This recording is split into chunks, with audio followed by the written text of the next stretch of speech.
Magandang umaga, dito na tayo sa Infanta, boundary ng Rizal at saka Quezon Province. At ang biyahe natin ngayon ay ipapakita ko sa inyo ang ganda ng kalsada na to papunta ng Real, Quezon, kung saan ay doon magtatapos itong Marcos Highway na tinatawag, or itong sikat na Marilaki Highway. At kung mapapansin nyo, ang daming nagsidatingan ng mga motorista at nagpapapicture sila doon sa gitna. At may mga big bikers din na dumating. Pagtapos nilang magpicture ay nagsialisan kasi may second batch pa. Tuloy na natin ang ating paglalakbay. Sikat itong sa pa dito ay itong KM90 na maraming kainan dito at kapehan. Yan, mga botohan. At dito kayo magkakape kung gusto nyo. Ako hindi pa ako magkakape, doon pa ako sa baba. So tuloy na natin ang ating biyahe at isang episode na to. At sa mga bagong manonood sa atin, pa-like, share and subscribe naman sa ating ginagawang motorcycle adventure dito sa Pilipinas.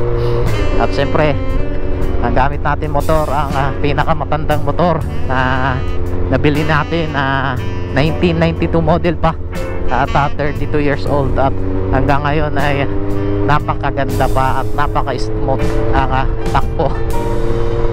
Wow, daming kainan at kapehan dito sa gilid.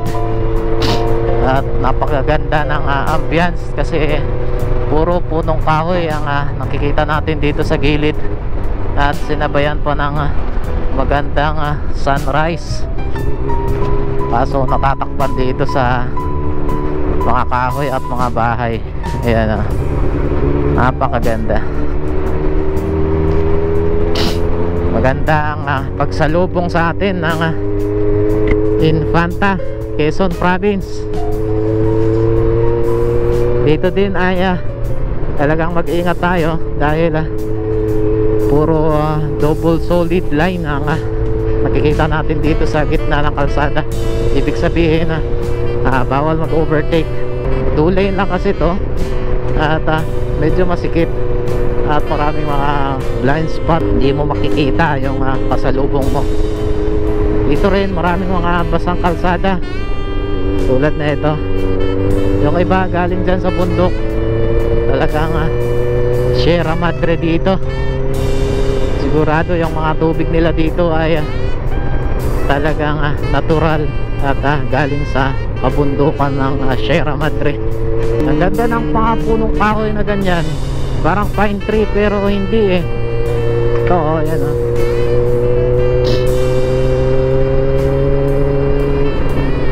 dito sa parteng to ang dami. Yun sa gilid natin, bandang kaliwa. Sira na ata ang ating battery. Nagpa 5 siya nako. Okay ay rectifier, check muna natin. Nako, ano pa naman dito, walang signal.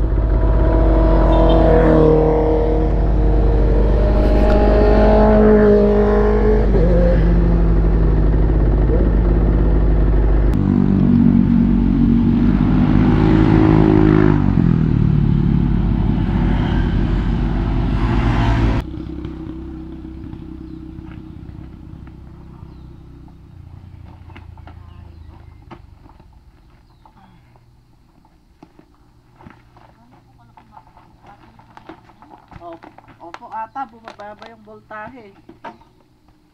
Baka meron kayong spare. Nakanga viewpoint.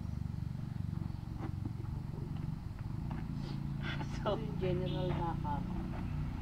Talaga po sinadali nyo. Marami nga.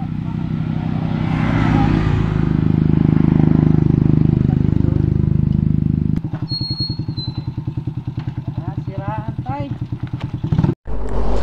Alright, update ko lang sa mga motor. Itong motor ko. Grabe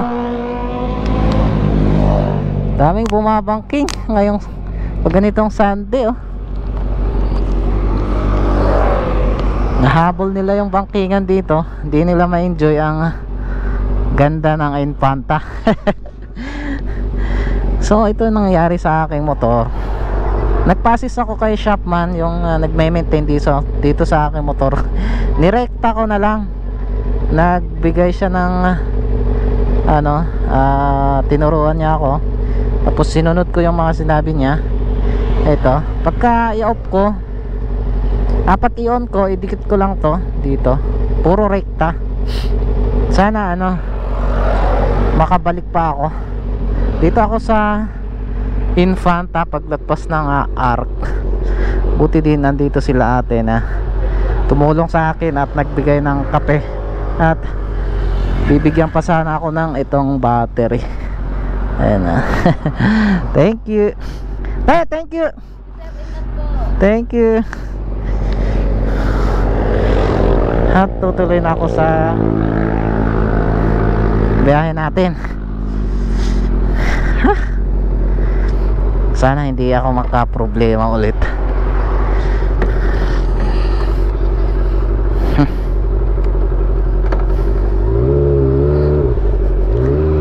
Thank you.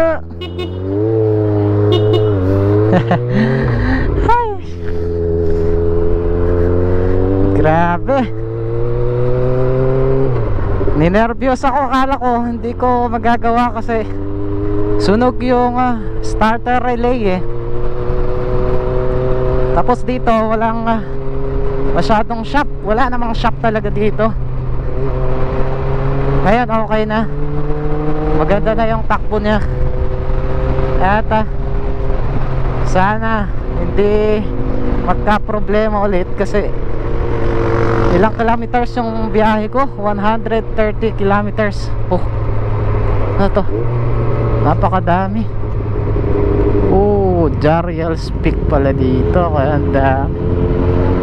wow, napakadami. Wala bang naka super 4 dyan? Napakadami dito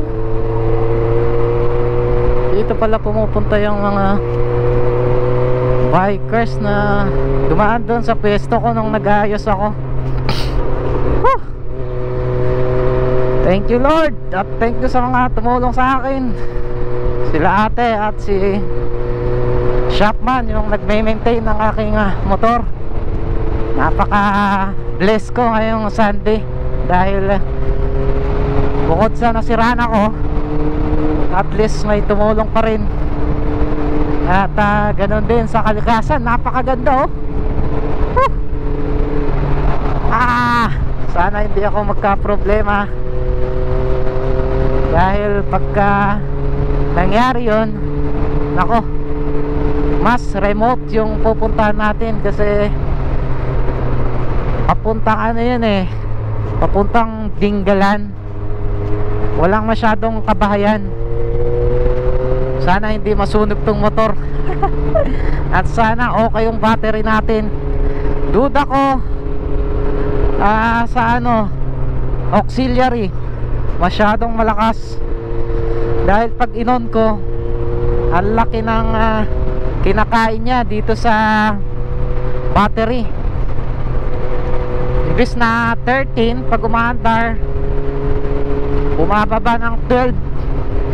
Pag nasa stoplight, bumababa ng 10, 11. Ngayon, nako. Thank you Lord talaga.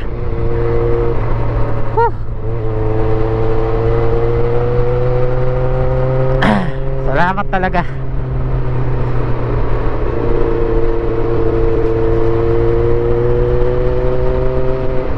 Inabot ako ng kulang-kulang isang oras sa pagkumpuni doon. Buti talaga may tropa tayong mekaniko na mabait. At shout out sa mga taga Infanta, napaka-accommodating, napaka-bait. Pinagtimplahan pa ako ng kape ni ate. Grabe. So tuloy-tuloy ang biyahe natin. Hanap tayo ng magandang spot. Magpalipad ulit ako ng drone. Napakaganda na yung response ng motor natin.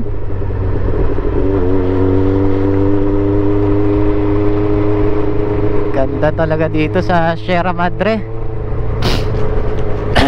At napaka-relax pala tong handlebar na pinataas ko. Di ako nangangalay at napakagandang i-corner. Di ka mangangalay. Tapos yung shock sa likod, yung shock ng Roser 180, medyo mababa. Sumakto dito, maganda. Hindi na ako nakatingkayad kasi pag yung stock na shock nya mataas ng 2 inch 1 inch. Daming mga big bike mga banking Di natin kaya yun. Tayo pang touring, pang relax, pang adventure tayo. Hindi tayo nagmamadali. Daming big bike ngayong Sunday daming motorista. Ito pa isa.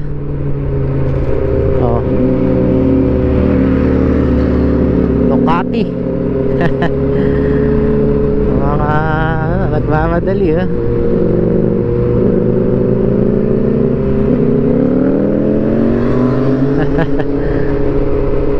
Grabe naman yan. Isa pa dyan sa likod. Lakas ng ilaw.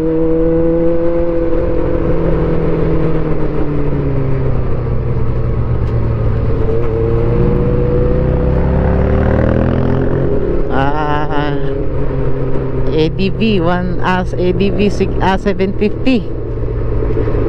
Ayan, mga magkakasama yan. Ito pa GS 1300.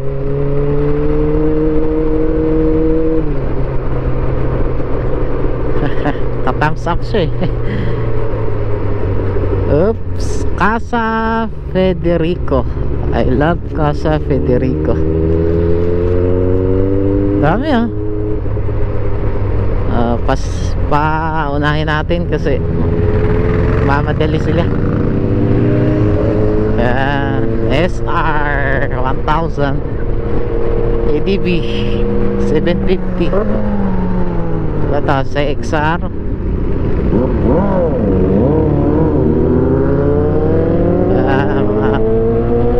Kakasama siguro to GS.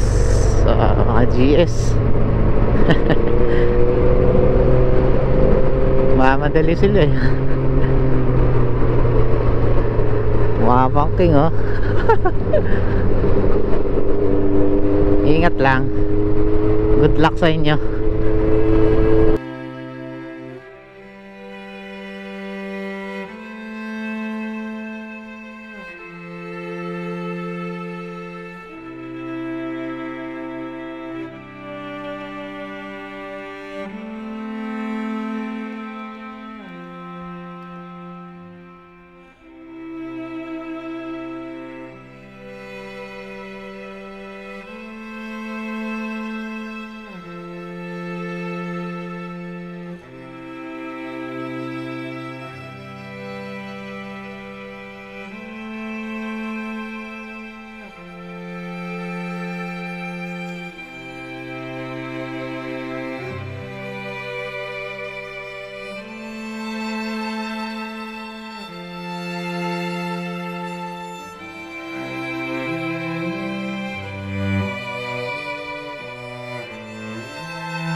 Tuloy natin ang ating biyahe.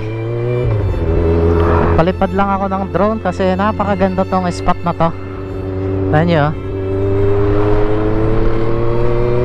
napakalamig dito sa itong part pala na to ay ito yung pinaka highest peak, tapos puro palusong na itong pababa na to hanggang doon sa Real, Quezon. At dito sa bandang kaliwa natin ay ano na, ano tawag doon, medyo bangin. Grabe, lamig. Napakatarik oh. Kailangan kondisyon yung mga preno nyo dito. At syempre pati na rin yung motor nyo. Anong nangyari? Nangyari doon.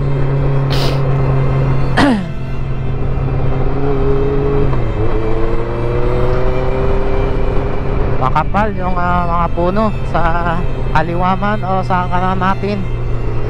At ang daming kurbada. Talagang yung kurbadang sikong-siko. Pagtapos mo sa isa, pag-akyat ng konti lang, kurbada ulit. Wala ka talaga dito matinding pag-iingat.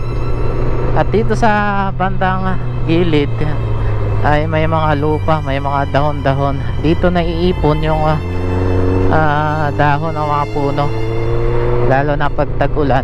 Yan, gumigilid ng mga dahon. Grabe oh, lamig oh. Dito din may mga tubig na galing dito sa bundok, dito sa taas. Kaya yung ibang parte ng kalsada ay basa at saka madulas dahil laging nababasa, naglulumot. Ganyan oh. Ito pa isa, kurbada.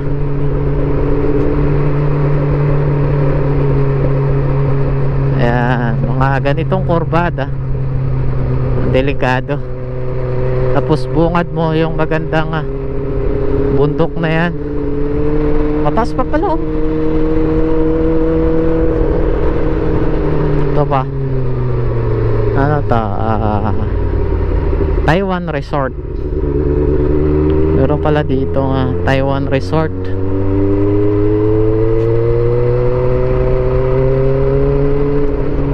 Last year pumunta din kami dito sa Pinlac Falls. Ang hindi ko napuntahan yung Kakawayan Falls. Tignan natin, silipin natin. Kita naman doon sa bandang tulay, kasi ang Kakawayan Falls ay medyo mababa. Kaya tanaw natin pag andun tayo sa mahabang tulay. Kurbada ulit oh.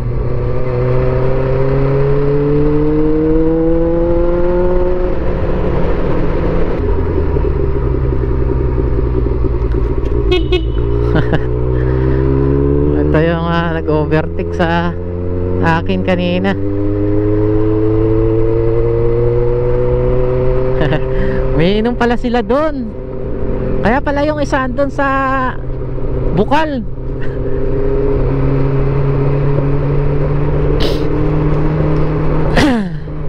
Ito ata yung Kakawayan Falls. Slow down.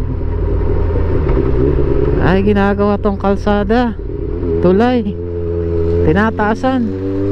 Ito ba yun? Hindi, sa baba pa ata.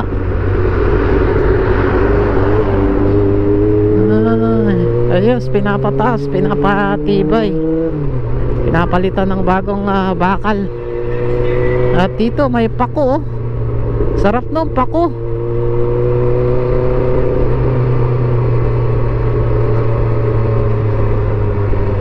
Pag may nakita ako pagka uwi, bili ako. Paborito din ni Mrs. yun pako. Tawag sa amin pako.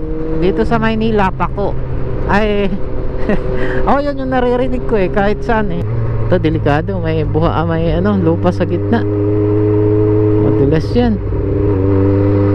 Wow, tignan nyo naman. Ito yung punong sinasabi ko na ganun. Ito, ang dami dyan sa gilid, oh. Tinatanim ata to. Ayan. Napakaganda. Ito atang pagkababa natin ay Pinlock Falls nya. Ito yung tulay na natin.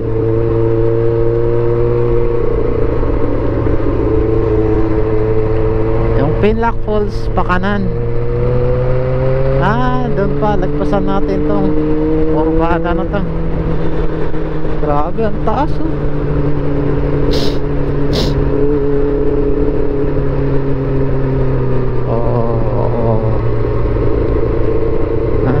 Ito yung Kakawayan Falls. Ayan, nalagpasan pala natin yung Pinlock Falls. Ito pala yung Kakawayan Falls. Ayan sa baba.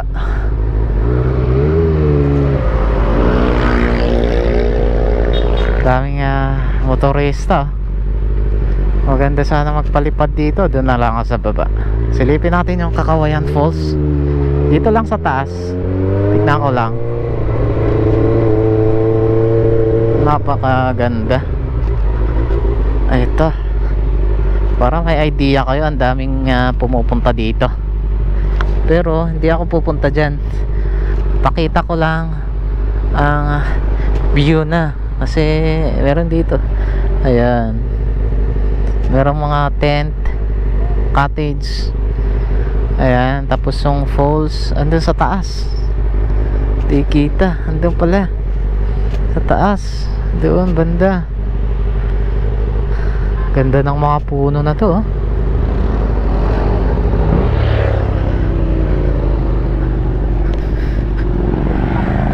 Daming bisita yung Kakawayan Falls. Kakawayan Falls and campsite. Nga, doon sa taas. Ganda magpalipad dito, Palipad muna ako dito. Tapos doon tayo sa Agus River.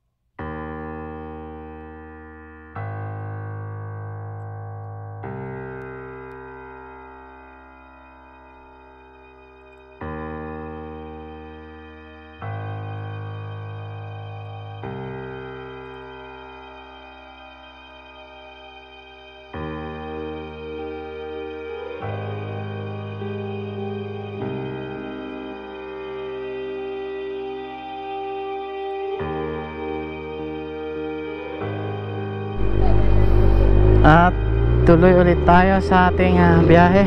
Daming bisita dito sa Kakawayan Falls. Napakaganda talaga dito sa Infanta, Quezon. Ang daming mga campsite at saka falls resort. Napakaganda pa yung kalsada. Oops.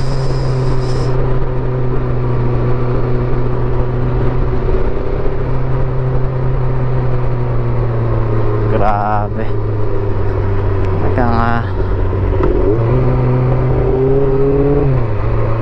Perfect to para sa rides nyo.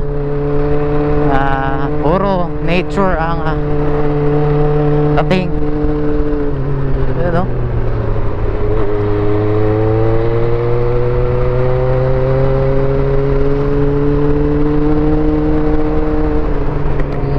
Napakasulit.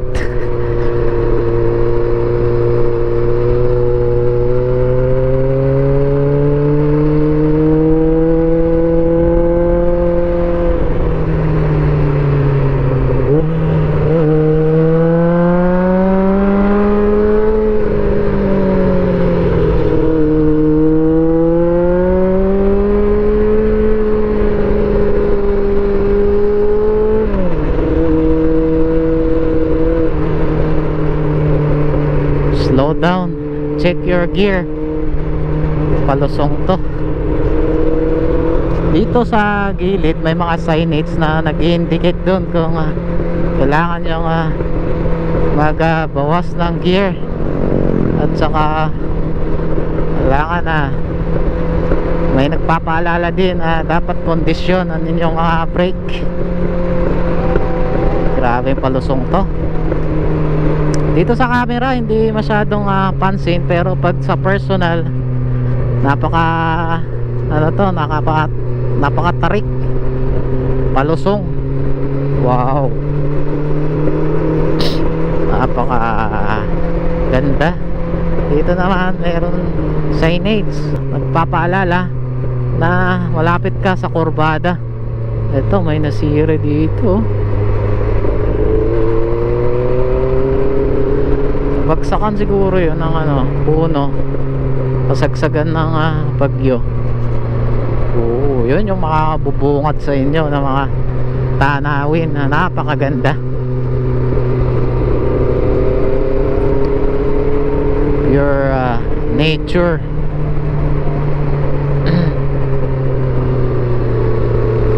Oh, isang tulay pa. Ito yung papuntang Pinlock Falls. Ito yung napuntahan namin last year dito sa Pinlock Falls.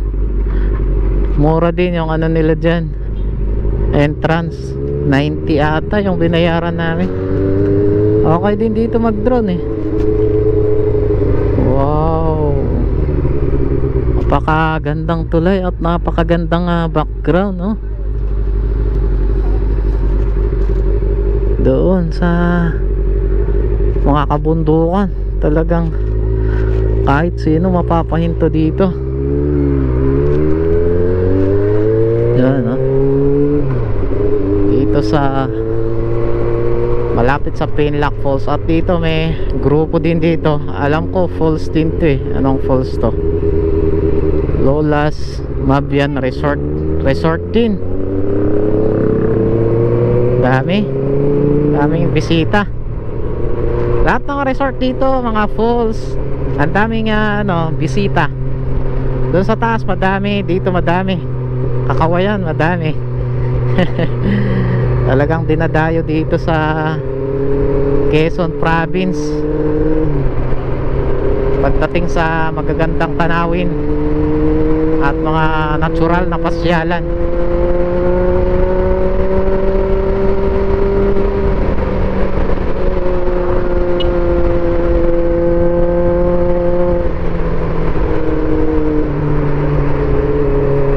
Naabot na ako ng alas 9 dito dapat 7 na 7:23.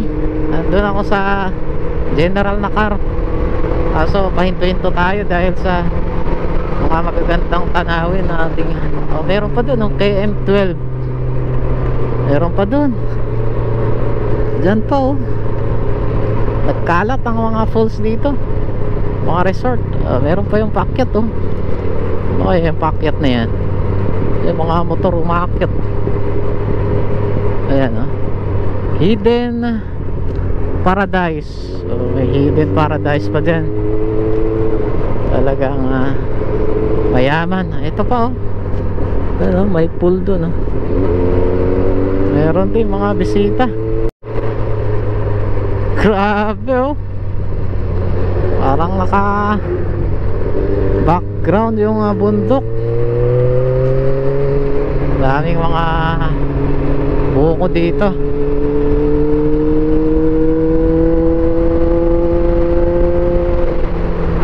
Malapit na ata yung Agus River check natin yung Agus River side trip natin.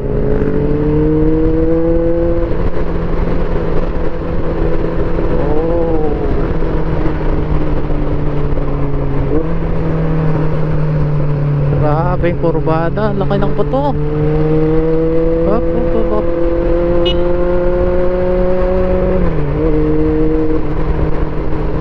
Grabe talaga, ang ganda. Naglalaban yung init at saka lamig.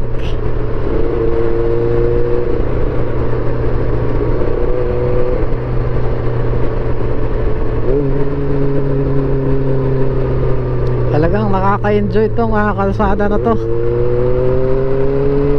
Ayan ulit. Yan.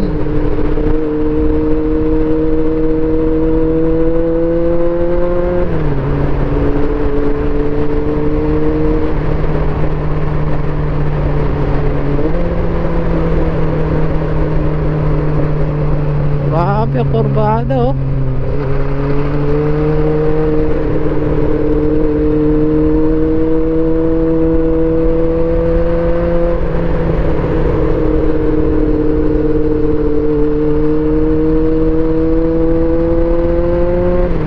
Accident prone area. Dito pag mabilis talaga prone ka sa aksidente dahil sa mga kurbada. Anli yung bangkingan eh.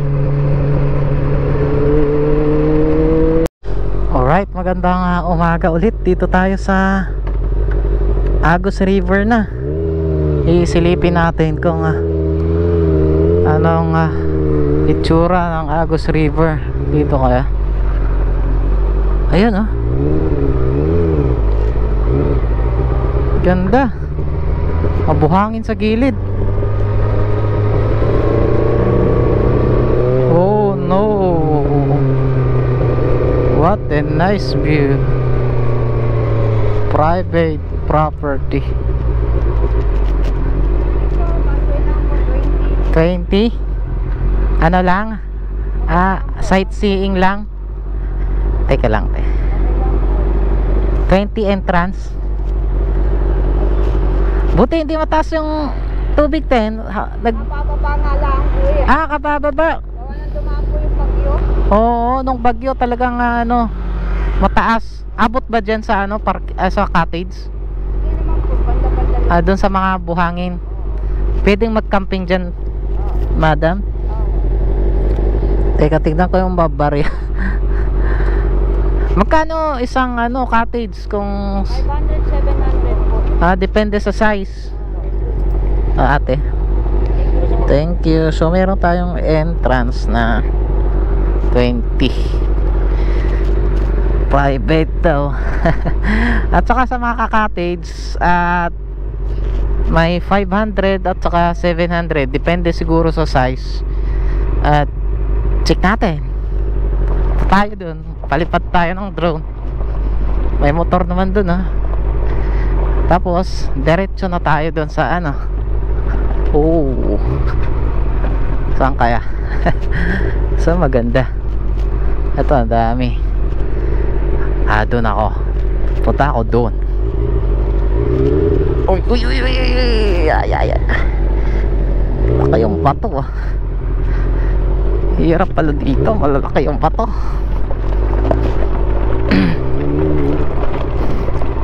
Patag-tag. Hirap pala dito. Dito na lang. Baka mahirapan pa ako pagpunta doon. Ano tong barikada ng mga mga bangka ay hawakan. Teka, pesto ko lang doon. Kaya ba ng motor? Dito lang siguro. Tapos lakad ako panda doon. Ayaw. Di kaya doon.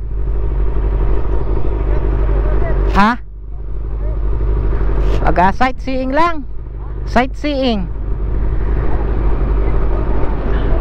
Tapos pupunta kasi ako sa General na car nakita ko dito maganda.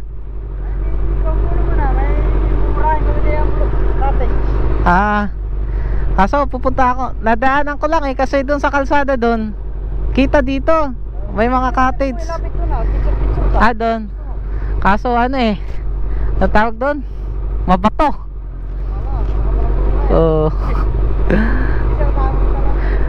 Kuya, pwede magpa-picture ako?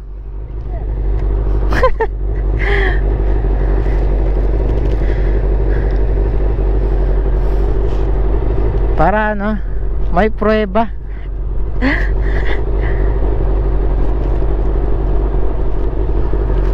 Ano kaya maganda doon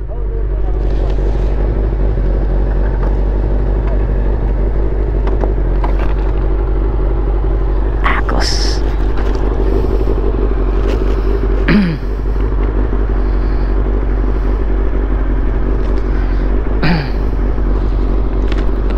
Walang helmet.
Alright, tutuloy na tayo sa General Nakar.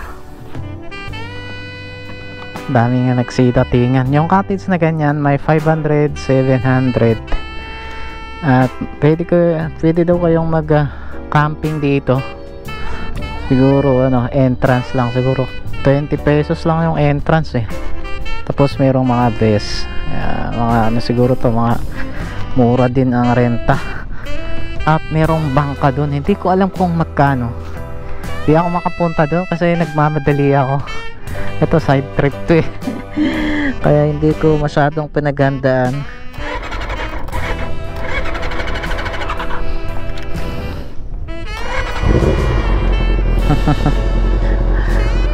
Rekta na tong ano ko, pag-on, dahil nasunog yung ano, starter relay. Dami oh. Pwede kayong magbangka, pwede kayong maligo. At medyo mababa yung tubig. Sabi ni ate kanina, kabababa daw yung tubig. Saan ako dadaan?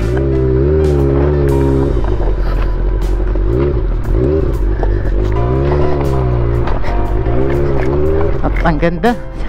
Mabato nga lang, pero maganda.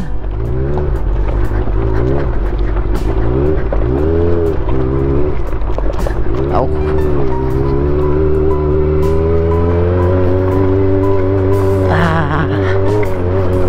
Dami pa ako pababa.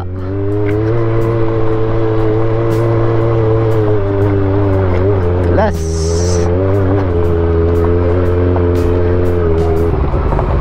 Daming pababa oh. Itong iba siguro nakasabay ko dyan sa taas, mga huminto dun sa Kakawayan Falls sa may tulay.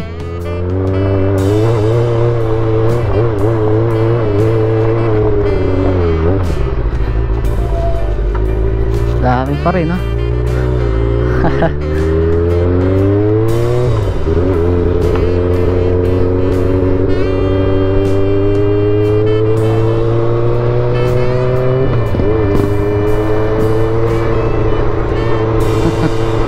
Ganun kasikat ang Quezon Province pagdating sa mga falls at saka natural na pasyalan, mga tanawin na hindi mo makikita pag andun ka sa Maynila.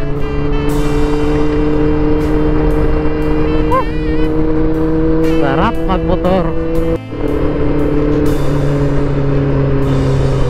Malapit na siguro tayo doon sa Real dahil may mga kabahayan na dito. Infanta General Nakar Real. Ay oo, ito na yung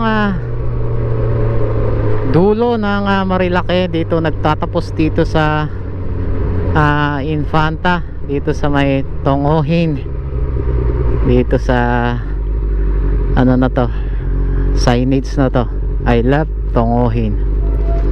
At ang papuntang General Nakar ay dito sa kaliwa. Yan, iikot tayo at papunta na tayo sa General Nakar. At gagamitin natin yung Waze dahil hindi ko na alam yan. Yung itong bandang kaliwa, papunta na yan ng Pami at sa papuntang Pililya. Dito tayo dadaan mamaya pagka uuwi na tayo. At mabuhay Infanta, I love Tongohin. Yes. So dito na yung dulo ng Marilake.